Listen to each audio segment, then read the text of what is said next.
ఈరోజు mother's day కదా, so mother's day special something we will do. Okay, let me introduce my mother to you. Request చేసి అమ్మతో ఈ video తీయడానికి పంపించాను అనమాట. మా అమ్మ నాకంటే చాలా బాగుంటుంది, సో మా అమ్మ కంటే నేను బాగా కనిపించాలని అయ్యి పూసుకొని వచ్చాను. But still so cute.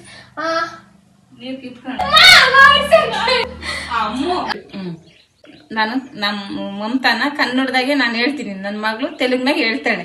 ನೀವು ಕನ್ನಡ ಕಲ್ತ್ಕೊ, ಕನ್ನಡ ಒಂದ್ ಸ್ವಲ್ಪ ಕಲ್ತ್ಕೊಳ್ರಿ, ಹೊರಗಡೆ ಬಂದ್ರೆ ಚೆನ್ನಾಗಿರ್ತೈತಿ. ಎಸ್, ಬೆಂಗಳೂರು ಆಗುತ್ತೆ. ಓಕೆ, ಅರ್ಥ ಆಗೈತೆ ಹೇಳು. సో ఇప్పుడు సెంటెన్స్ నేర్పిస్తాం అనమాట మీకు. నేను తెలుగులో చెప్తా, మా అమ్మ కన్నడలో చెప్తా. ఓకే, ಹೇಳು. నీ పేరు ఏంటి? ನಿನ್ನ ಹೆಸರೇನು? తిన్నావా? ಊಟ ಆಯ್ತಾ? ಸಾಕು ಇವತ್ತು. Happy mother's day to all mothers. Thank you. Thank you. Thank you. ಹ್ಯಾಪಿನಾ?